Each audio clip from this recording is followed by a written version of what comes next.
Hello guys, welcome my channel correct गुरु। आज मैं आपको लैब असिस्टेंट जो क्लास चल रही है उसका जो पार्ट 12 है वो करवाने वाला हूँ।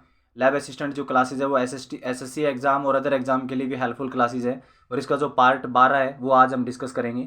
ऑलरेडी 11 पार्ट चैनल पे आ चुके हैं और ये जितने भी क्वेश्चन है वो बायोलॉजी और साइंस के मिसलेनियस क्वेश्चन चल रहे हैं। पहला क्वेश्चन डिस्कस करते हैं। कार्बोहाइड्रेट्स को अन्य किस नाम से जाना जाता है? कार्बोहाइड्रेट्स को अन्य किस नाम से जाना जाता है? तो कार्बोहाइड्रेट्स को मेलाटोनिन, फिनोल, सैकेराइड या पोरिन किसके नाम से जाना जाता है? कार्बोहाइड्रेट्स को सैकेराइड के नाम से जाना जाता है। कार्बोहाइड्रेट्स का एक अन्य नाम कौन सा है? सैकेराइड। आपने पढ़ा होगा मोनोसैकेराइड, डाइसैकेराइड और पॉलीसैकेराइड किसके नाम है? कार्बोहाइड्रेट्स के टाइप्स हैं। तो सैकेराइड इसका सही आंसर होगा। C option is correct answer. A और बी और डी इसके राइट आंसर नहीं होंगे। C option is correct answer होगा। जो भी क्वेश्चन है वो करेक्ट गुरु चैनल पे बताए जा रहे हैं। इस क्लास की जो पीडीएफ है उसका जो लिंक है वो आपको टेलीग्राम चैनल पे मिलेगा।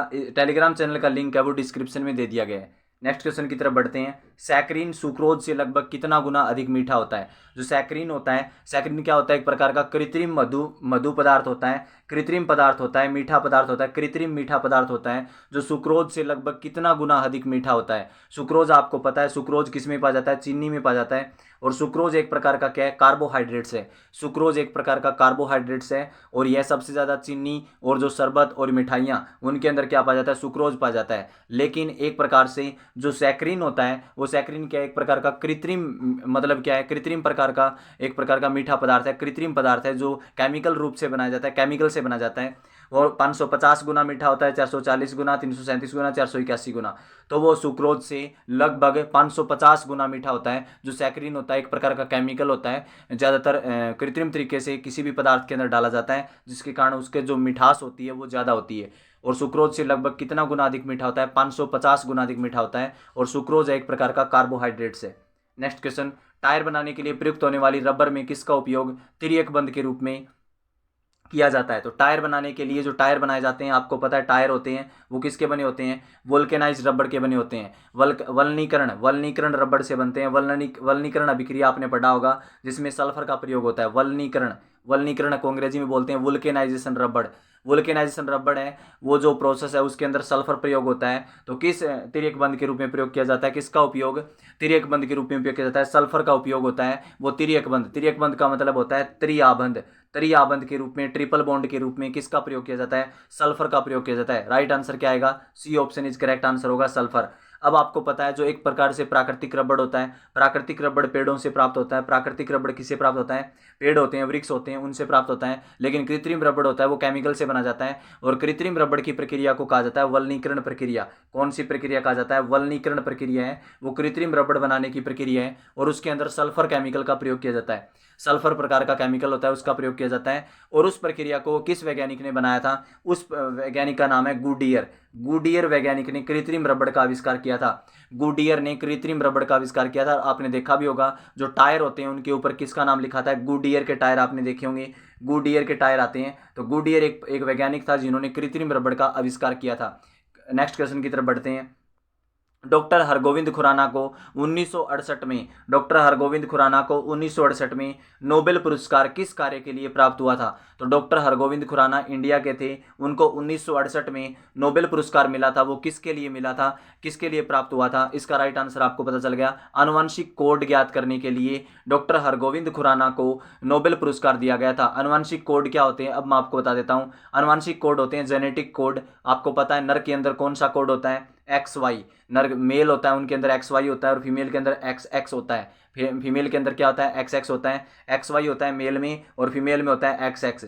और इस कोड का पता लगाने वाले जो वैज्ञानिक थे, आनुवंशिक कोड कहा जाता है इसको। क्या कहा जाता है? आनुवंशिक कोड कहा जाता है, क्योंकि इस कोड की वजह से आने वाली जनरेशन का पता चलता है कि बॉयज है या गर्ल्स है। तो अब मैं आपको बता दूं कि जो आनुवंशिक कोड का पता डॉक्टर हरगोविंद खुराना ने 1968 में लगाया था, इसलिए उनको नोबेल पुरस्कार दिया गया था साइंस के अंदर। आपको समझ में आ गया होगा। नेक्स्ट क्वेश्चन की तरफ बढ़ते हैं।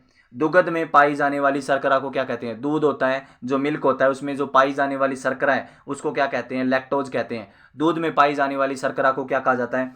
लैक्टोज कहा जाता है। इसका राइट आंसर क्या आएगा? C option is correct answer होगा। जो भी क्वेश्चन है वो करेक्ट गुरु चैनल पे बताए जा रहे हैं। अगर आपको क्लास अच्छी लग रही है तो चैनल को सब्सक्राइब शेयर लाइक जरूर करें। और ये जो क्लास है वो लैब असिस्टेंट एग्जाम के साथ साथ अदर एग्जाम के लिए भी हेल्पफुल क्लास है। और इस क्लास की जो पीडीएफ है वो आपको टेलीग्राम चैनल पे मिलेगी। टेलीग्राम चैनल का लिंक है वो डिस्क्रिप्शन में दे दिया गया है। दोबारा बताता हूँ इस क्वेश्चन को ध्यान से सुनिए। दूध में पाई जाने वाली शर्करा को क्या कहा जाता है? लैक्टोज कहा जाता है। आपको पता है दूध में कौन सा होता है? कार्बोहाइड्रेट्स लैक्टोज होता है। चीनी में कौन सा होता है? सुक्रोज होता है। और भोजन में कौन सा होता है? ग्लूकोज होता है। और फलों में कौन सा होता है? फ्रुक्टोज होता है। आप सभी ने पढ़ा है +1 +2 की जो केमिस्ट्री बायोलॉजी है उसके अंदर ये क्वेश्चन आते हैं। अब मैं आपको बता देता हूँ लैक्टोज होता है दूध के अंदर। तो दूध के अंदर एक जीवाणु होता है, उस जीवाणु का नाम होता है लैक्टोबैसिलस जीवाणु, जो दूध को दही में बदलता है। और दूध के अंदर कौन सा अम्ल होता है? खट्टे दूध या दही के अंदर लैक्टिक अम्ल पाया जाता है। ये भी क्वेश्चन आपने पढ़े हैं, इनसे रिलेटेड मैंने आपको क्वेश्चन करवाए हैं। नेक्स्ट क्वेश्चन की तरफ बढ़ते हैं। आपको ये क्वेश्चन समझ में आ गया होगा। विहाइड्रोजिनेशन के परिणाम स्वरूप क्या बनते हैं?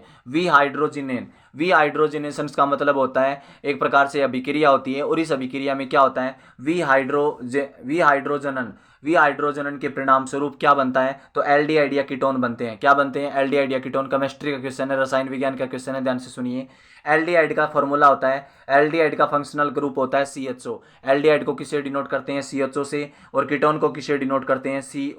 कीटोन को किससे डिनोट करते हैं? CO से। किससे डिनोट करते हैं? CO से कीटोन को डिनोट करते हैं। अब मैं आपको बता दूं एल्डिहाइड या कीटोन है वो किस प्रोसेस से बनते हैं? विहाइड्रोजनन प्रोसेस से बनते हैं। विहाइड्रोजनन प्रोसेस से एल्डिहाइड या कीटोन का निर्माण होता है। आपको क्वेश्चन समझ में आ गया होगा। +1 +2 का ये क्वेश्चन है, ऑर्गेनिक केमिस्ट्री का क्वेश्चन है। जो ऑर्गेनिक केमिस्ट्री है, कार्बनिक रसायन विज्ञान है, उसका क्वेश्चन है। +2 का क्वेश्चन है, हाई लेवल का क्वेश्चन है। और लैबोरेटरी असिस्टेंट एग्जाम में बहुत बार ऐसे क्वेश्चन पूछे जाते हैं, इसलिए इस क्लास को ध्यानपूर्वक देखें। नेक्स्ट क्वेश्चन की तरफ बढ़ते हैं। मैथेनॉल विषैली प्रकृति का होता है। मैथेनॉल क्या होता है? एक प्रकार से शराब होती है और मैथेनॉल का फॉर्मूला होता है CH3OH। मैथेनॉल एक प्रकार की मिथाइल अल्कोहल होती है। क्या बोलते हैं इसको? Methyl alcohol. इसका फॉर्मूला होता है CH3OH।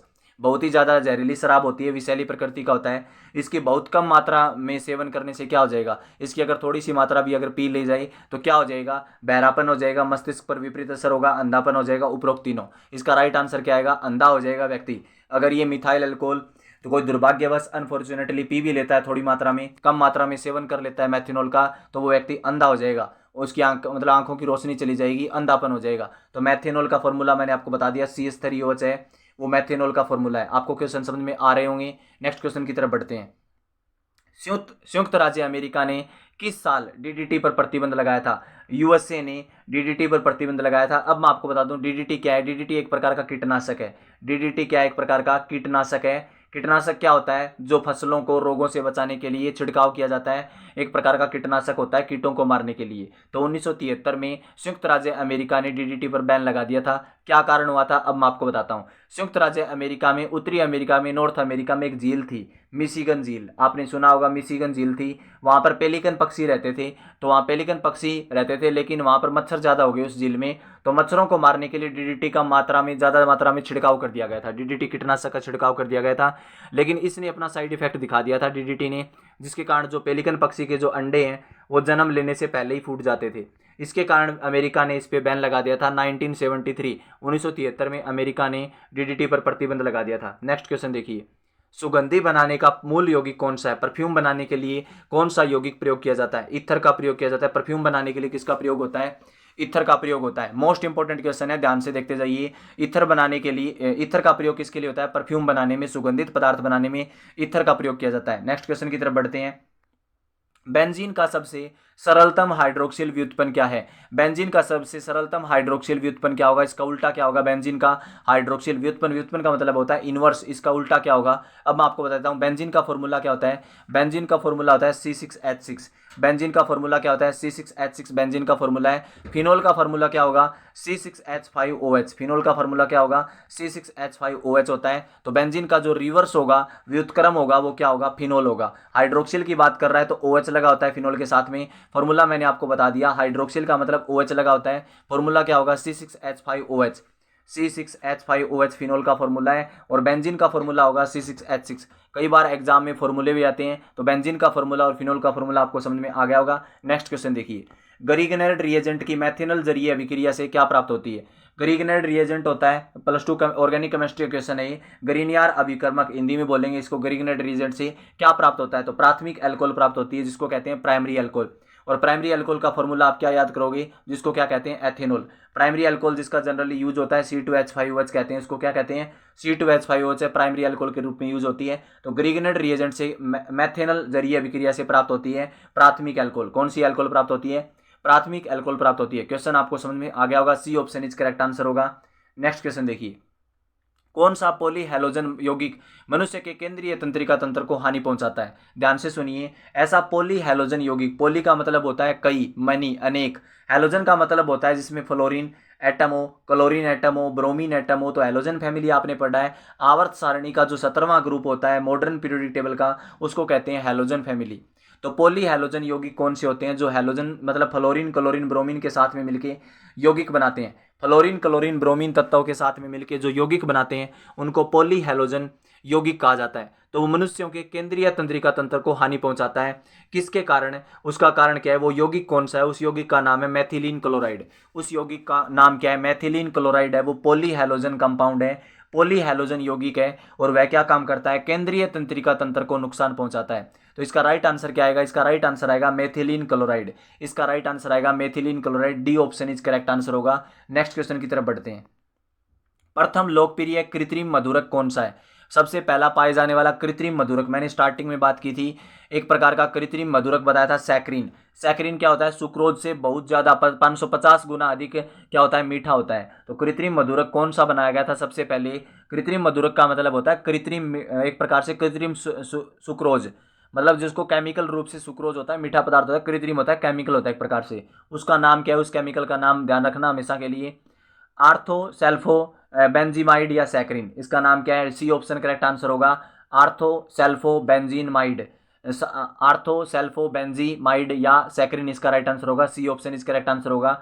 ये मोस्ट इंपोर्टेंट क्वेश्चन थे, क्लास 12th था, 12वां पार्ट था ये, लेबोरेटरी असिस्टेंट एग्जाम से रिलेटेड। तो ये जो क्वेश्चन है वो करेक्ट गुरु चैनल पे बताए गए हैं। क्लास अच्छी लगी तो इस क्लास को शेयर करें। ये थे मोस्ट इंपोर्टेंट क्वेश्चन, जो पार्ट 12 है वो कंप्लीट हो गए हैं। और ये जो ऑल एग्जाम के लिए स्पेशल क्लास है, लेबोरेटरी असिस्टेंट एग्जाम के साथ साथ अदर एग्जाम के लिए भी हेल्पफुल क्लास है। तो correct Guru press the subscribe button for new updates. फिर मिलते हैं नए अपडेट्स के साथ। Thank you.